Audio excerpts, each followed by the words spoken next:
ዛሬ ለውብዬ ትልቅ ሰርፕራይዝ አዘጋጅቶላት ይዞላት መጥቷል። እንግዲህ ሰለሞንንም ጠርቶታል። ዲኮር አሳምሮ ሰርቶ ለምንድነው የጠራከኝ ብሎ ሲጠይቀው ዛሬ የውብዬ አዲስ ህይወት ሀዘኗ በደስታ የሚቀየርበት ከእንግዲህ በኋላ ሀዘን የሚባል ነገር አይነካትም አይደርስባትም እያለ ነው። እንግዲህ ኪራ ወንድሟ መከተዋ። ሰላም ጤና ይስጥልኝ ውድ የተከበራችሁ የቻናሌ ቤተሰቦች ይህን ቪዲዮ የምትመለከቱ በቅንነት ላይክ፣ ሰብስክራይብ፣ ሼር፣ ኮሜንት እያደረጋችሁ አበረታቱኝ። ለምታበረታቱኝ ክብርት ይስጥልኝ ከልብ አመሰግናለሁ። እንግዲህ የውብዬ ወንድም አዲስ ህይወት መጀመር አለባት። ህይወትን አጣጥማ መኖር አለባት። እኔም ከጎኗ ሆኜ ደስተኛ ሆና መኖር አለባት ብዬ ነው ዛሬ የደስታዋ ቀን ነው ብሎ ዲኮር አዘጋጅቶላት እየጠበቃት ይገኛል።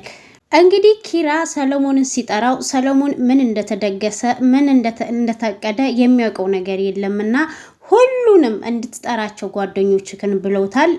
እዚህ ጋር በውብዬ ላይ መከራ ሲደርስ ጭንቅ ሲደርስባት ፈተና ሲደርስባት ከጎኗ ለነበሩ ሁሉንም ደውለህ ጥራ ብሎት እሱ ለመልካም መስሎት እንግዲህ ደውሎ ጠርቷል።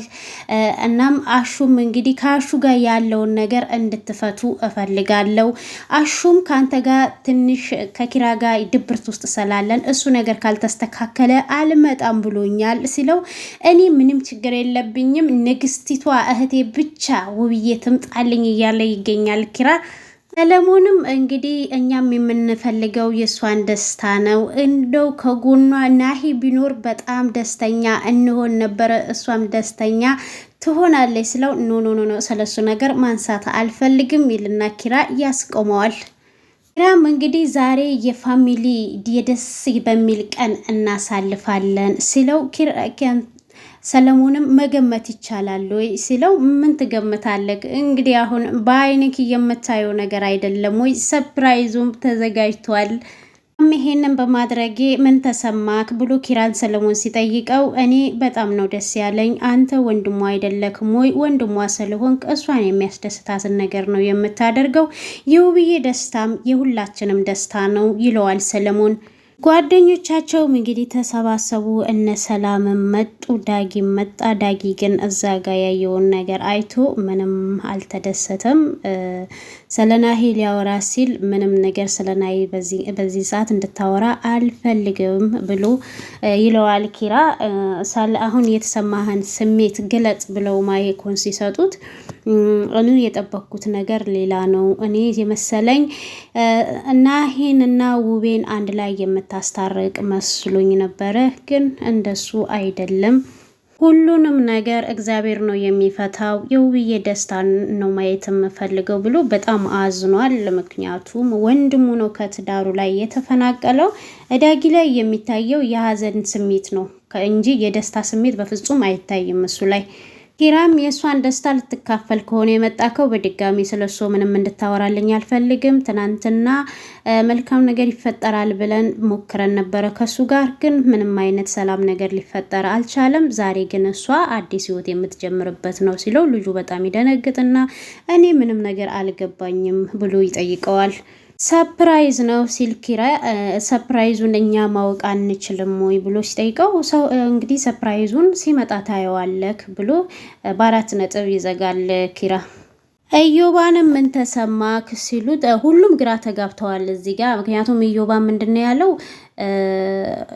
ይመስለኛል ከናሂ ጋራ ሊያስታርቃቸው በውስጥ ጨርሶ ያንን የሚያደርግ ነው የሚመስለኝ። ግን ሆኖም ቀረ የእሷ ደስታ ነው የሚያስደስተን ብሎ ነው ያለው። ሰላምም ሁሉም ግራ ተጋብተዋል በቃ እዚህ ጋር። እሱ ደግሞ አዲስ ህይወት መጀመር አለባት እያለ ነው። ልደቷ ነው ብዬ እንዳላስብ እንግዲህ ልደቷ አይደለም ብላ ስትለው ሰላም ከእንግዲህ በኋላ ሁሌም የእሷ ልደትና ደስታ ነው እያለ ነው እንግዲህ ኪራ።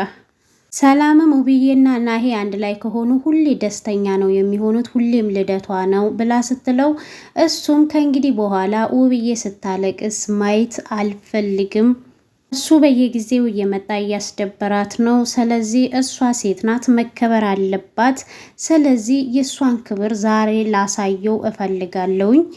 ማንነቷን ላሳየው ስለፈለግኩ ነው ዛሬ ይሄንን ሁሉ ነገር ያዘጋጀሁት ውብዬም እንግዲህ እቤት አልነበረችም። ስትመጣ አይኗን ደረጃ ላይ ያስራትና ኪራ ሰፕራይዝ አለሽ ብሏት ይዟት ወደ ቤት ይገባል።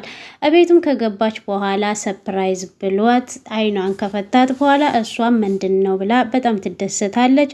ሁሉንም ሰላም ካለቻቸው በኋላ እንግዲህ ዳጊን ስታዩ ዳጊ ምን ሆኖ ነው ከፍቶታል ስትል ኪራም ወንድሜ እያለ እያለቃቀሰ ነው ሲላት፣ ለምንድን ነው ታዲያ ያልጠራችሁት? አልጠራችሁትም ወይ? እንደዚህ አይነት ነገር ሲፈጠር ምን ችግር አለው ቢመጣ ለምን አልጠራችሁትም?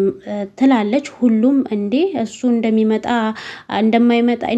ታውቂያለሽ እንዴ ሲሏት፣ ኧረ እኔ ምንም ነገር የማውቀው ነገር የለም ስትል ኪራም እኔ ነኝ እንጂ እሷ ምንም ነገር አታውቅም ትላለች ይላል። ስለዚህ አሁኑኑ ናሆምን ጥሩት ስትል፣ አይ እሱ እዚህ ጋር መምጣት የለበትም፣ እሱን ደውሎ የሚጠራ ሰው ካለ ከኔ ጋራ ነው የሚጣላው ይላል። ለምን ብላ ውብዬ ስትጠይቀው እነ ሰለሞንም እንግዲህ ሰፕራይዙን አሳየንና መደሰት ካለብን እንደሰታለን ሲሉት፣ እሱም አሁን አሳያችኋለሁ ምን ተሰማሽ ብሎ እህቱን ይጠይቃታል። በጣም ደስ ብሎኛል፣ ከእንግዲህ በኋላ ምንም ሐዘን የሚባል ነገር አታይም ብሎ ሲላት፣ ውብዬም የምትወደውን ሰው ካጠገብክ እንደሌለ ባሰብክ ጊዜ ሁሌም ታዝናለክ ትለዋለች። ነገሮችን ትለምጃቸዋለሽ በሂደት ሲላት፣ እሷም እለምደዋለው ነገር ግን እስከምችለው ድረስ እጥግ ድረስ እታገላለው፣ ቢያንስ እንኳን አሁን ላይ እንዲሰብሰብ ስትሉ እሱ ቢኖር ኖሮ ብላ ትላለች። እንግዲህ ውብዬ ለናሂ ፍቅር አላት፣ ቦታ አላት። ወንድሟ ግን ደግሞ ያኔ እየተከላከለ ይመስለኛል። ብጠራው በጣም ደስ ይለኛል። ፕሮግራምክ ምን እንደሆነ ግን እኔ አላውቅም። ዳግምም ምንም ቢያጠፋ እሱ ቢኖር ደስ ይለኛል ብሎ ሲናገር፣ ውብዬ ማንም ስለ ጥፋቱ አላወራም፣ ግን ቢገኝልኝ እኔ ደስተኛ እሆናለሁ እያለ ትገኛለች። እሱ ግን አይሆንም፣ አሁን ሰፕራይዝሽን ይዤልሽ እመጣለሁ ብሏት ኪራም እንግዲህ ያዘጋጀላትን ባል ይዞላት ይመጣል። እሷም ደግሞ ምንድን ነው ይሄን አበባ አልቀበልም ስትል፣ ዳግም መቼም እኔ ያሰብኩትን ነገር ነው ብለክ እንዳትነግረኝ፣ ይሄ ነገር ለምንድን ነው እንደዚህ የምታደርገው ብለው እዛ ጋር ክርክር ይነሳል። እሷም አልፈልግም፣ አልቀበልም፣ ከቻልክ አሁኑ ነው ሄድ፣ እኔ የሁለት ልጆች እናት ነኝና ባለ ትዳር ነኝ ትለዋለች። እሷም አበባውን አልቀበልም ስትል ኪራም ተቀብሎ ጠረጴዛ ላይ ያስቀምጠዋል። ከዛም በእጁ ይዞትም አንተ በእጅግ ትሰጣታለህ ይላል። እንግዲህ ሙሽራው አልተናገራችሁም ወይ ብሎ ይጠይቃል። እጁን ሁለቱንም ኬስ ውስጥ ጨምሮ ዘና ብሎ ቆሞ እያዳመጣቸው ይገኛል። አታውቂውም ወይ? የማምነው ጓደኛዬ ነው፣ ዘና አድርጎ ያኖርሻል፣ ምንም አትከፊም፣ አምንበታለው ብሎ ሲላትም፣ እንዴት እንደዚህ ታስባለክ? እየፈተሽከኝ ከሆነ ተሳስተካል፣ እንዴት ታስባለክ ብላ እየተከራከሩ እያለ ሳሚ ይወጣና ለናሆም ይደውልለታል። ናሆምም እንግዲህ ቤት ከደረሰ በኋላ ሲመጣ እጁን እያጨበጨበ ተሳካላችሁ አይደለም ወይ? እንኳን ደስ አለሽ ውብዬ፣ ዛሬ የደስታሽ ቀን ነው እያለ እያበደ እያለ እሷም እንዳሰብከው አይደለም ስትለው፣ ይሄው ደስታሽን ለማየት መጣሁኝ ሲላት፣ እሷም ትናደድና እሷ አልረጋጋም ሲል ሄዳ አበባውን ትቀበለውና እቅፍ ታደርገዋለች። እንግዲህ አዲስ ባል የመጣውን ማለት ነው።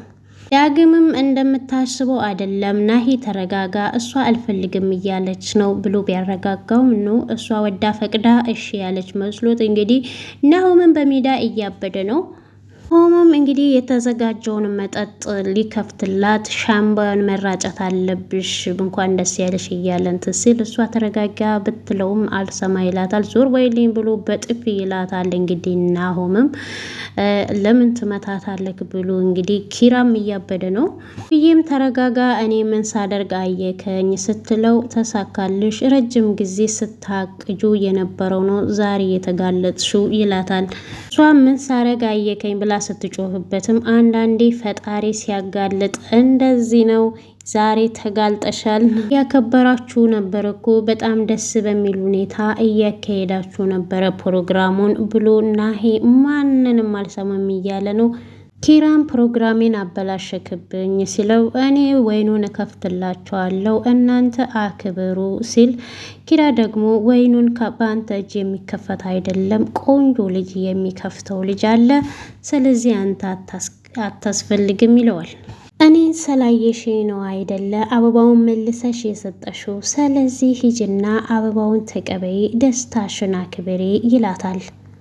አዲሱ ባሏም እንግዲህ ተረጋጉ እንጂ ምንድን ነው እያደረጋችሁ ያላችሁት? አትረብሹን ሲል እንግዲህ ናሆምም ባልሽ እየጠራሽ ነው፣ የበር መዝጊያው ባልሽ ሀብታሙ እየጠራሽ ነው፣ ሂጅና አበባውን ተቀበይ።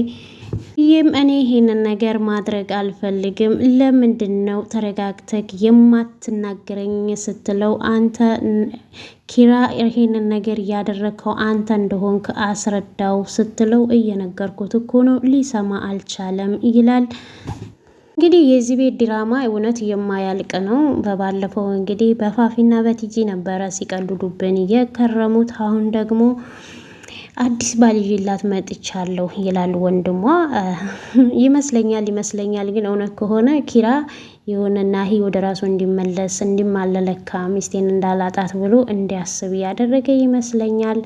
ግን ድራማቸው መቼም አያልቅም። በእውነት ነው በትዳራቸው ላይ እንደዚህ ይሄን ያህል መቀለድ። በፊት ደግሞ ተፋተናል፣ ተለያይተናል፣ ተቆርጠናል፣ ተፈልጠናል እያሉ በጣም ብዙ ነገር ሲያደርጉ ነበረ። ግን አሁን ላይ ደግሞ ተመልሰው በሌላ ርዕስ መጥተዋል። አጀንዳቸውን ቀይረው ነው የመጡት። እዚህ ጋር ትዳር ያላት ሴት ላይ መቼም አንድ ወንድ ትዳሯን ሳትፈታ ሰማንያዋን ሳትቀድ ባል አምጥቼልሻለሁ አግቢ ማለት አይችልም። ምክንያቱም እዚህ ጋር ባህል አለ፣ ቤተሰብ አለ፣ በጣም ብዙ ነገሮች እኛ ኢትዮጵያዊነታችንን የሚገልጽ ብዙ ነገሮች ስላሉ ያንን እኛም ደግሞ ተከትለን ነው የምንሄደው። እናም አሁን እነሱ ያው በፊልማቸው እየቀጠሉ ነው። እነሱ የሚያደርጉት ነገር ሁሉ ግን አሁን ላይ ቆመው ብለው ቢያስቡ ጥሩ ነው። ልጆች አሉ፣ ቤተሰብ አለ። ይህን የሚመለከት ሁሉ ምን ይላል እንኳን የሚባል ነገር የለም እነሱ ጋር። ምክንያቱም ስራቸውንና ስራቸውን ብቻ ነው እየተከተሉ ያሉት። እውነት ከሆነ ደግሞ እዚህ ጋር ናሂ በእውነት ምርጥ ልጅና ልቡ ንጹሕ የሆነ ግን ይሉንታ ስላለው በይሉንታ የሚጠቃ ልጅ ነው። መልካምም ሆነ መልካምም ያልሆነን ነገሮችን አሜን ብሎ የሚቀበል ግን እያወቀ ማለት ሰው ይቀየመኛል የሚል አይምሮ ስላለው ያ ደግሞ እሱን በተደጋጋሚ እየጎዳው ይገኛል። እስኪ ውድ የኔ ቻናሌ ቤተሰቦች በዚህ ነገር ላይ ምን ትላላችሁ? በኮመንት ላይ እስኪ እናንተም ሀሳብ አስተያየታችሁን አስቀምጡልኝ። በሌላ ቪዲዮ እስከምንገናኝ እንግዲህ ቸር ቆዩልን። እግዚአብሔር አምላክ ሀገራችንን ሰላም ያድርግልን። ይሄንንም ያለንበትን አገር ሰላም ያድርግልን። ሰላም ካለ ሁሌ እንደምለው ሁሉ ነገር አለ። እናም ቤተሰቦቼ እስኪ አዳዲስ ጀማሪዎችም ሁላችንም በህብረት አንድ ላይ እንስራ፣ አብረን እንደግ። በ2026 አንድ እርምጃ ወደፊት የምንራመድበት እርስ በርሳችን የምንደጋገፍበት ጊዜና ዘመን ይሆንልን። ሁላችሁም እንግዲህ ይህንን ቪዲዮ ኮሜንት አስቀምጡልኝ ለምትመለከቱ በሞላ። በሌላ ቪዲዮ ደግሞ እንገናኛለን። እስከዛው ባይ ባይ።